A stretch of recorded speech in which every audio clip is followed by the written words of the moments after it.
జలముల్ని పానం చేస్తాడు, జలముల్ని లాతి రాతి దదాతి, జలముల్ని తీసుకుంటాడు తిరిగి ఇస్తాడు. అది కపిలహ అనే మాటకు అర్థం ఇక్కడ.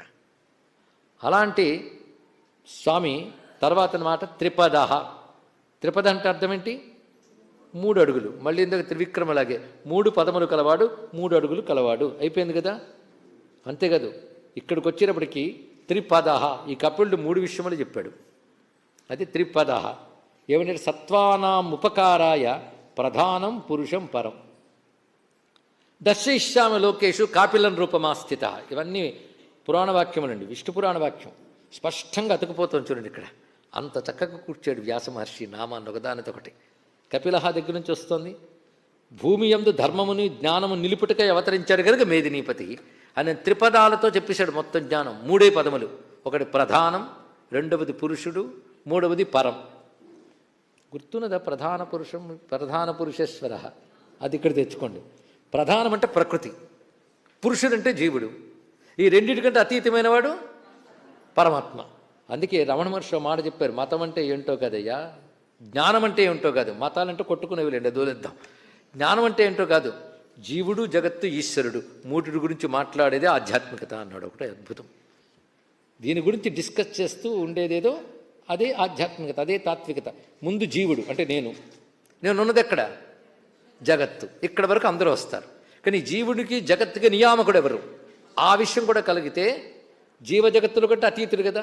కనుక ప్రధానం పురుషం పరం, ప్రకృతి జీవుడు పరమము, ఈ 3 గురించి చెప్పే మతమే సాంఖ్యమతం. అది ఇచ్చిన వాడు కనుక త్రిపదః. ఇదే అర్థం అండి ఇక్కడ.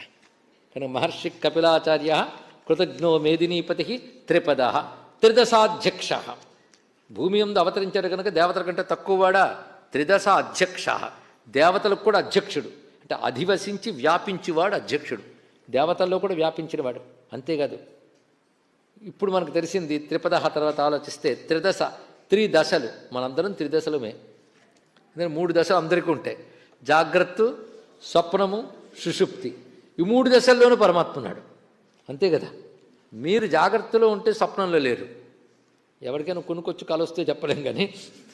కానీ ఇందులో ఉంటే అందులో ఉంటాం, ఏదో ఒక దాంట్లో ఉంటాం. అంతేగా నేను మెలకువగా ఉండి కూడా కళ్ళకంటానంటే పిచ్చోడు అంటాను, ఇంకొట్లేదు. కళలో మెలకువగా ఉండరు, గాఢ నిద్రలు 2 ఉండవు. 3 నువ్వు ఉన్నావు, అర్థమైంది కదా. కానీ 3 చైతన్యముగా ఆయన ఉన్నాడు కనుక 3 దశల యందు అధివసించి వ్యాపించేవాడు త్రిదశాధ్యక్ష. మహాశృంగ, గొప్ప కొమ్ము కలవాడు. గొప్ప కొమ్ము అంటే వరాహస్వామి కదా, చక్కగా చెప్పారు. అంతేకాదు ఆ మహానుభావుడు మత్స్యావతారం వచ్చినప్పుడు కొమ్ముతో వచ్చాడు. దానికే తాడు కట్టారు పడవతో. సరిపోయింది, 2టికి సరిపోయింది. అంతేకాదు గొప్ప కొమ్ము కలవాడంటే కొమ్ముల్లా కొనలుగా ఉన్న కాంతులకు శృంగమని పేరు. ఆ మాట ఋగ్వేదంలో తిగ్మ శృంగ అనే మంత్రమే ఉంది. అంటే కిరణములే శృంగములుగా కలిగినటువంటి వాడు. అలాగే శృంగము అంటే మరొక అర్థం శిఖరం. శృంగం శిఖరం. మహాశృంగ అంటే గొప్ప శిఖర స్థానంలో ఉన్నవాడు. అంటే అన్నిటికంటే హైట్లో ఉన్నాడు ఆయన మించి మరొకట్లేదు ఇక్కడ. అందుకు మహాశృంగ అంటే గొప్ప శిఖర స్థానములు, అంటే తనని మించి మరొక తత్వము లేనివాడు. ఇంకోటి వరాహ రూపంగా చెప్పబడ్డాం. 3వది సూర్య రూపంగా కూడా అర్థం చెప్పుకున్నాం. కృతాంతకృత్, కృత అంతకృత్. కృతాంతుడు అంటే యముడని అర్థం. యముడికి కూడా యముడికి ఇక్కడ అంటే సర్వజగత్తుని సమయం చూసి, సర్వ జగత్తులో జీవులను కూడా సమయం చూసి తీసుకుపోయేవాడు ఎవడు? యముడు. ఆ అథారిటీ ఆయనకి ఇచ్చాడు. కానీ యముడికి కూడా ఒక టైం అయిపోతుంది, మనమంతరము, అప్పుడు ఈయన తీసుకుపోతాడు ఆయన ఇక్కడ. అంటే కృతాంతం అంటే కాలం, ఇది అర్థం ఇక్కడ. కాలం అందరినీ తీసుకెళ్ళిపోతుంది. ఆ కాలాన్ని కూడా మింగేసే మహానుభావుడు ఇక్కడ. కాలానికి కూడా అతీతుడు కదా, కృతాంతకృత్. అంతేకాదు అంతము చేసేవాడిని అంతము చేయువాడు. కృంతనం అంటే అంతనం. అంతేకాదు కృతాంతుడిని తయారు చేసినవాడు. 2 అర్థం. కృతాంతుడు అంటే అందరికీ అంతం చేసేవాడు యముడు. ఆ యముడిని ఎవడు నియమించాడు? ఎవడు తనంత తాను పనిచేయడానికి లేదు. ఎవడు కూడా వారంటీ పట్టుకుని వస్తాడు అంతే తప్ప ఆయనకు అది ఇచ్చినవాడు ఈయన. కానీ కృతాంతుణ్ణి చేసినవాడంటే యముడిని నియమించినవాడు.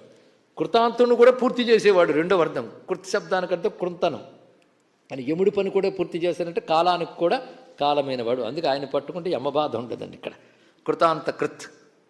ఇంకొక అర్థం, ఎవడు లోకమునకు అంతము చేయాలనుకుంటాడో వాడిని అంతము చెయ్యువాడు. ఇది కృతాంతకృత్ అని అర్థం. లోకానికి అంతం చేసేవాడు ఎవరు? రాక్షసులు. ఇప్పుడు మళ్ళీ వెనక్కి వెళితే మనకి మేదినీపతి నుంచి వరుసగా నామాలన్నీ వరాహస్వామిని చెప్తున్నాయని చెప్పాడు ఇక్కడ. ఆదిశంకరులు సూచించారు ఈ మాట. అనేక అవతారాలు కొద్దింటే విష్ణు శాస్త్రంలో ఇప్పుడు మళ్ళీ వరాహస్వామి అంటే ఎంతో గొప్ప అవతారం అండి, చాలామందికి తెలియదు.